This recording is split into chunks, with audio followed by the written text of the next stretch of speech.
Pada hari ini saya akan sampaikan kepada saudara tentang kasih karunia yang membuat kehidupan lebih baik.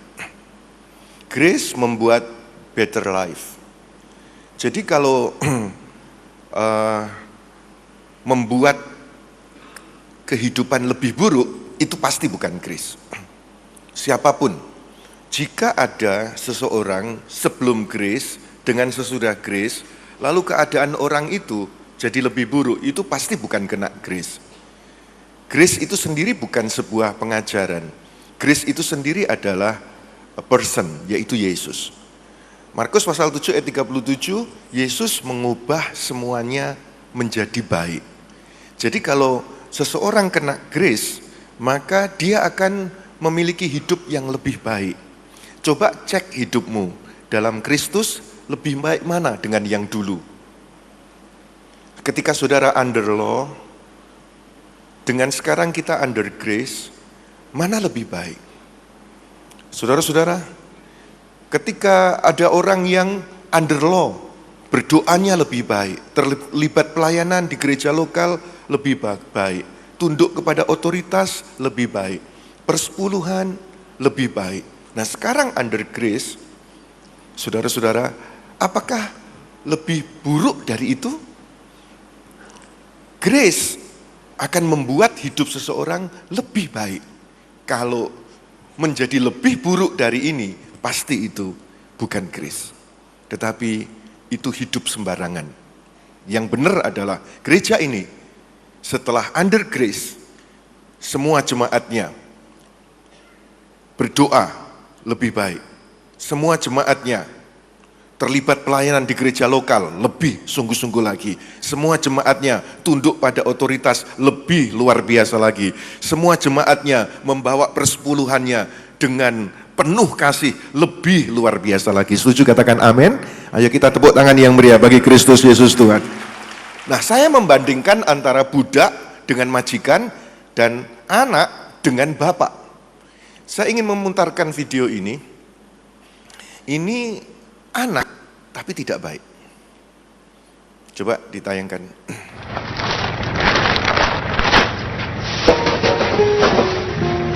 Mana? 睡一淡薄，睡一淡薄，来。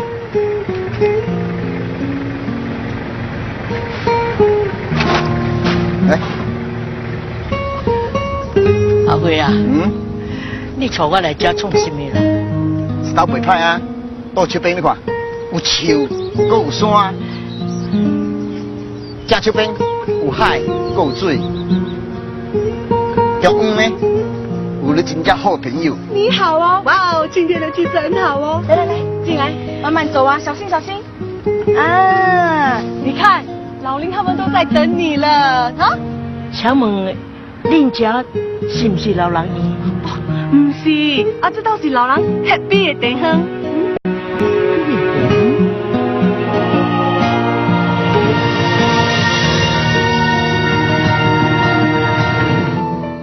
用生命来拖，是安怎当今你会困伫这？无人来管你是死是活。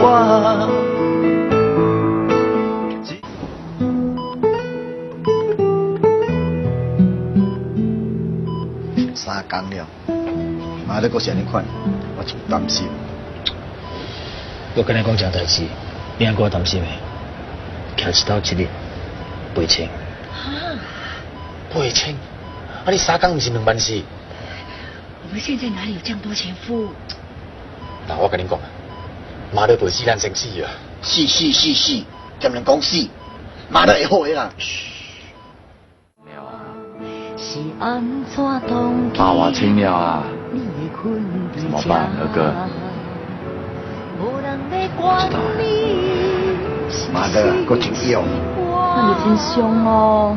你以为他要的？伊叫帮伊在袂顶袂当，伊嘛心痛苦的。嘛无人来甲你看。喂，阿当来啥？阮中人来拖辛苦了哦。啊，不你今朝什么？哦，6小咧。哦，小较紧好哟。无啦，小的较紧去。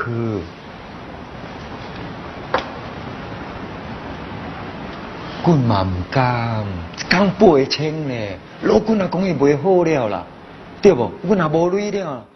喂，啊，撞车！所以谁拉弄车？真假啦！老婆，在这边。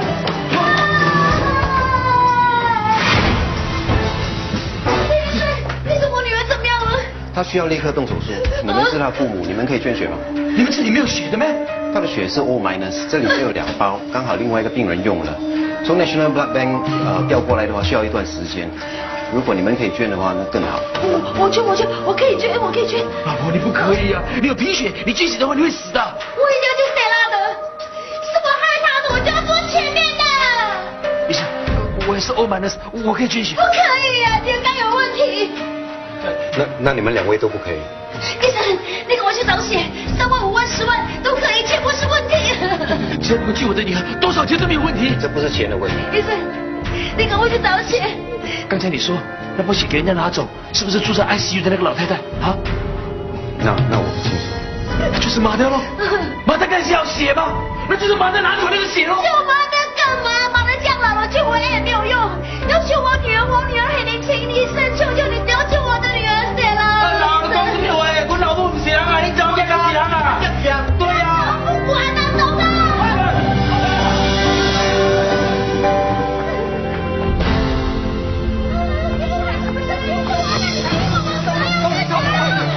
找你不要乱来，那个血要是给他拿的，你们不要乱来，你们不要走，找医生拿去，你们不要乱来，不要。你个家伙！我3万都不管，我要救我的女儿，你们不要骗我！甲伊当作心肝疼甲命命命，是安怎当今叹气，变成歹伫咧物件。Sengaja saya sampaikan video ini kepada saudara untuk menunjukkan bahwa ternyata ada anak yang memang tidak punya kasih kepada orang tua. Untuk urusannya sendiri dia bisa lakukan apapun, tetapi kepada orang tua ternyata sama sekali tidak. Nah, saudara-saudara, di dalam Kristus Yesus, kita ini adalah anak. Seringkali untuk urusan kita sendiri, kita mau korbankan waktu, tenaga, uang, dan lain sebagainya. Tetapi untuk urusan Bapa, untuk urusan kerajaan surga, sama sekali kita tidak pernah mau lakukan apapun. Grace membuat better life. Nah, di gereja ini, saudara-saudara, saya mengajari jemaat kebenaran tentang nama Bapa. Ada 3 hal penting yang saya sampaikan di gereja ini. Karena saya ingin supaya setelah saudara ada di dalam kasih karunia, saudara benar-benar hidup bukan lebih buruk, tetapi lebih baik. Dulu saudara di sini, saudara menyebut nama Tuhan orang lain. Lalu saya menyampaikan kepada saudara, Alkitab kita tidak menyebut ini. Alkitab kita berkata lain. Nah, saudara-saudara, namanya adalah Yahweh. Tertulis 6.800 sekian kali. Saudara-saudara. Lalu kemudian kita diolok oleh mereka. Oh, itu Yahweisme. Saudara-saudara, padahal kemudian saya mendeklar kepada jemaat, kami tidak Yahweisme. Karena Yahweisme menuju kepada Yudaism, menuju kepada mesianik, semua Ibranian, semua atribut di bawah law malahan. Kita tidak mau mengumandangkan nama itu. Karena di Alkitab tidak ada Tuhan yang disembah Abraham, Ishak, Yakub, Israel, dan turun-temurun sampai kepada Yesus, bukan di sana. Nah, saudara-saudara, sebab itu saya menyampaikan, berhentilah menyembah itu. Walaupun di luar-luar masih banyak yang smoking. It's okay lah, Saudara, kita juga dulu semacam itu, tetapi kita kembali kepada yang sesungguhnya sesuai dengan Bible. Sekali lagi saya sampaikan bahwa kita menganut faham kanon tertutup. Kejadian sampai Wahyu, close, tutup. Kalau tidak ada di sana, kita tidak mau lakukan. Nah, itu sudah berlalu kita. Setelah nama Bapa, saya mengajar kepada jemaat tentang kasih karunia. Tentang kasih karunia. Agama itu Taurat, hukum-hukum. Semua agama itu mengandung hukum-hukum. Dan kekristenan berada di bawah Taurat, persis seperti agama-agama pada umumnya. Tetapi kemudian Tuhan memberikan kepada saya tuntunan untuk menyampaikan Gospel of Grace, Injil kasih karunia. Persis sama seperti yang pertama, diolok sebagai Yahweisme padahal kita bukan. Dan sekarang juga terdengar akan olokan, oh yang mengajar kasih karunia itu hyper grace. Saudara, kata hyper grace itu olokan. Memang grace kasih karunia. Tetapi kalau hyper grace, saudara-saudara, itu ada seorang yang tidak setuju dengan grace, yang menentang kasih karunia, lalu kemudian menulis buku hyper grace. Saudara, lalu menyebutkan yang buruk-buruk tentang pengajaran kasih karunia. Tetapi yang saya bawa di gereja ini, yang saya sampaikan kepada saudara semua, bukan seperti yang diolokkan itu. Saudara, kalau sebagai suami istri, memenuhi kebutuhan biologis istri sangat baik. Bahkan mungkin berlebih sangat baik. Tetapi saudara, kalau kemudian diomong, oh orang ini hiperseks, baik tidak? Tidak baik, saudara. Sebab itu, yang saya beritahu kepada saudara adalah kita bukan hyper grace. Saudara, tetapi yang disampaikan di sini adalah grace and truth. YHS mengajarkan grace and truth. Yohanes 1 ayat 17 berkata, Musa membawa law, tetapi grace and truth datang oleh Yesus Kristus. Jadi kasih karunia dan kebenaran itu datang oleh Yesus Kristus. Saudara-saudara, ada yang berkata, yang mengolok tentang hyper grace. Oh, kalau hyper grace itu adalah antinomianisme.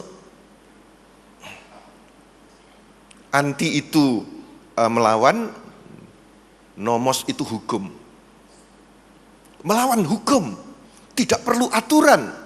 Saudara, jadi mereka menuduhkan hyper grace itu sedemikian, saudara. Apakah di gereja ini antinomianisme? Tidak, saudara. Tetapi yang diajarkan adalah, memang di dalam Roma pasal 7 ayat 12, Taurat itu kudus. Berulang-ulang saya sampaikan di mimbar ini. Taurat itu kudus, benar dan baik. Tetapi tidak ada satupun orang yang bisa melakukan itu. Lalu Yesus menggenapinya. Next. Yesus menggenapi. Dan sekarang kita berpaut pada Yesus. Karena firman-Nya. Saudara-saudara, jadi di Roma pasal 10 ayat 4 dikatakan, sebab Kristus adalah, tadi Taurat yang baik, kudus, benar tadi, Kristus adalah kegenapan hukum Taurat. Sehingga kebenaran diperoleh tiap-tiap orang yang percaya melalui Yesus. Kalau dalam teks Inggris dikatakan, for Christ is the end of the law. Jadi di dalam Kristus sudah berakhir the end of the law. For righteousness to everyone that believe. Untuk kebenaran bagi mereka, setiap orang yang percaya. Christ is the end of the law. Tetapi bukan berarti kita ini antinomianisme yang tidak butuh lagi aturan, tidak butuh lagi akan tuntunan. Tidak, saudara-saudara. Kita tidak lagi berpaut kepada hukum yang sudah digenapi itu, karena firman Tuhan berkata begini, next. Aku tidak menolak kasih karunia Elohim, sebab sekiranya ada kebenaran oleh hukum Taurat, maka sia-sialah kematian Kristus. Ternyata dari semua hukum Taurat itu, bila tidak digenapi oleh Yesus, orang berusaha mengerjakan Taurat, tidak ada kebenaran. Tidak bisa dibenarkan. Yesus yang menggenapi. Dan itu adalah kasih karunia. Jangan menolak kasih karunia. Lalu memegang akan Taurat yang tidak membawa kepada kebenaran. Yang membawa saudara kepada kebenaran adalah Yesus. Karena semua orang yang hidup dari pekerjaan hukum Taurat berada di bawah kutuk. Sebab ada tertulis, terkutuklah orang yang tidak setia melakukan segala sesuatu yang tertulis dalam kitab hukum Taurat. Gereja ini tidak membawa saudara tetap sebagai budak under law. Karena terkutuklah orang yang tidak setia melakukan segala sesuatu tertulis dalam hukum Taurat. Siapa mau dari antara saudara terkutuk karena gagal melakukan hukum Taurat? Pasti tidak ada. Karena itu jangan menolak kasih karunia. Nah, saudara-saudara, berikutnya dikatakan, sebab barang siapa menuruti seluruh hukum Taurat ini, tetapi mengabaikan satu bagian daripadanya, ia bersalah terhadap seluruhnya. Lalu siapa yang bisa melakukannya? Kamu lepas Kristus jika kamu mengharapkan kebenaran oleh hukum Taurat. Kamu hidup di luar kasih karunia. Tetapi ada orang Kristen agamawi yang mengolok kasih karunia ini adalah hiper. Berkata, oh tidak perlu Taurat karena hiper, grace. Kita tidak demikian, saudara. Kita adalah grace and truth. The whole Bible is written for you, but not always to you. Saudara-saudara, semua Alkitab ditulis untuk saudara. Semua Alkitab ini ditulis bagi kita. Tetapi bukan untuk kita lakukan semuanya. Karena apa? Yang untuk orang Yahudi kita baca, oh Yesus berkata begini, tidak ada yang bisa lakukan. Dengan Taurat tidak bisa dilakukan. Untuk orang tidak percaya, oh Yesus ngomong demikian, firman ngomong begini. Kalau orang tidak percaya jadinya semacam ini. Semua dipelajari. Saudara-saudara, jadi itulah kebenaran yang mutlak saudara perlu pahami. Kalau ada jangan menyembah berhala, jangan membunuh, itu Taurat. Bukan saudara, tapi produk orang yang dalamnya ada Yesus. Jadi kalau misalnya kita sudah di dalam kasih karunia, lalu di sana ada tidak boleh menyembah berhala dan lain sebagainya, apakah ini Taurat? Bukan. Orang yang di dalamnya ada Yesus, dia tidak akan menyembah berhala. Orang yang di dalamnya ada Yesus, dia tidak akan membunuh. Dia akan hidup di dalam kebenaran, tapi bukan Taurat. Karena Christ is the end of the law. Kita tidak berada di bawah Taurat seperti orang Yudaism. Tetapi kita di bawah kasih karunia. Yang berikutnya, saudara, olokkan tentang orang-orang yang masih Kristen agamawi, yang masih memegang grace. Yaitu apa? Oh, hipergrace itu tidak ajar dosa dan pertobatan dan hidup benar. Apakah gereja kita begitu? Oh, orang yang menyampaikan grace itu tidak mengkhotbahkan perjanjian lama. Hipergrace, perjanjian lama tidak dikhotbahkan. Apakah gereja ini tidak mengkhotbahkan perjanjian lama? Saya mengatakan pada waktu di YLC, saya katakan setelah YLC, semua hamba Tuhan harus mengkhotbahkan Yesus. Bukan berarti mengkhotbahkan Yesus itu hanya Matius, Markus, Lukas, Yohanes, bukan. Mengkhotbahkan dari Kejadian sampai Wahyu, tapi semua ending dan solusinya adalah Yesus. Karena engkau ciptaan baru, Yesus ada di dalammu. Dan dia selama-lamanya ada di dalam diri saudara. Katakan amin. Kita tepuk tangan untuk Tuhan Yesus yang sudah menyelamatkan kita. Saudara, saya sering menyampaikan di mimbar ini. Banyak orang yang mengkhotbahkan positive thinking, motivator di mimbar sebagai motivator. Dari awal sampai akhir tidak ada Yesus. Tetapi gereja ini, Jesus at the center of this church. Di gereja ini, saudara-saudara, kita menyampaikan 3 pilar. Saya sampaikan ke semua hamba Tuhan di YLC kemarin. Pilar yang pertama adalah Our Heavenly Father is Yahweh. Yang kedua, Jesus at the center of YHS Church. Dan yang ketiga, preach the gospel of grace. Bukan preach the fake gospel. Injil lain, Injil palsu, tetapi the gospel of grace. Karena grace itu sendiri adalah Yesus. Taurat itu Musa, grace and truth itu adalah Yesus. Nah, saudara-saudara, jadi kenapa saya sampaikan ini? Supaya saudara mengenal akan keluarga kita, mengenal akan diri kita. Dan oh, ternyata kekristenanku dibangun atas fondasi yang semacam ini. Yang berikutnya, saudara, dituduhkan kalau tidak diajari untuk minta ampun. Tadi saya sudah katakan, saudara-saudara, seorang istri minta maaf, minta ampun kalau salah kepada suami, bukan karena takut kalau nggak minta ampun dicerai, tapi karena hormat dan kasih.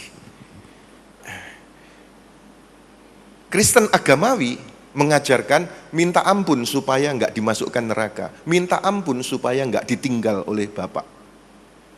Tetapi yang saya sampaikan kepada saudara, engkau diperkenan tanpa henti, engkau dikasihi tanpa syarat, engkau diberkati tanpa batas. Semua itu karena Yesus, Elohim kita. Katakan amin. Jadi dari mimbar ini bukan mengajarkan hidup berkelimang dosa, sama sekali tidak. Saudara, karena apa? YHS, Foundation of our Grace Teaching is Titus 2 ayat 11-12. Yang berkata,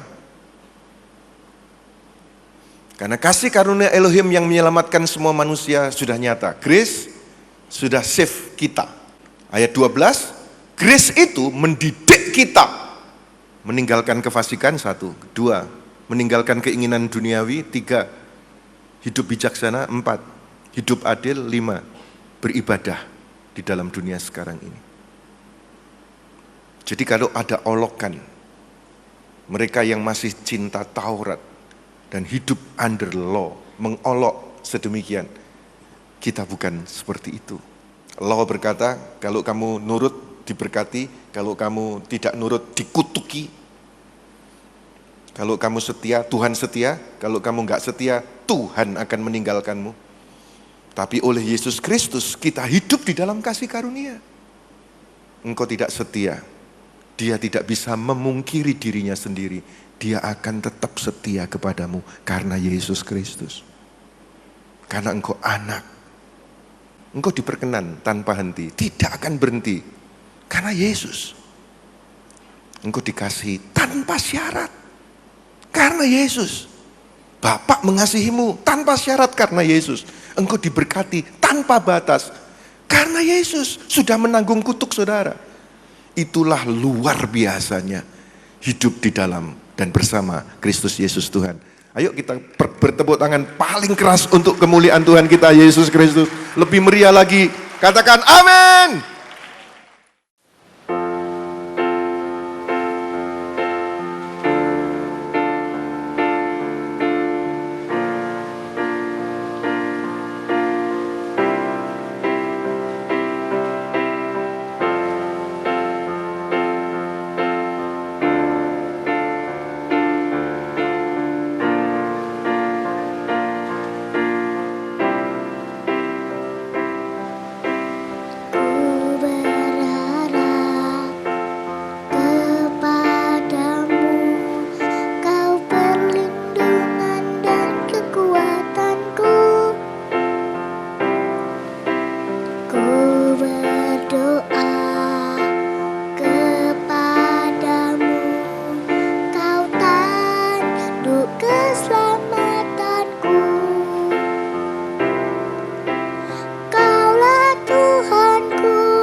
Hatiku rindu menyenangkanmu, ku sembah sujud kepadamu.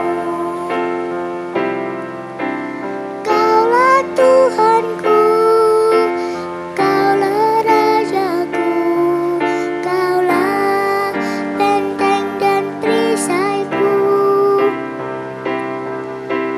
Hatiku rindu menyenangkanmu, ku sembah sujud kepadamu.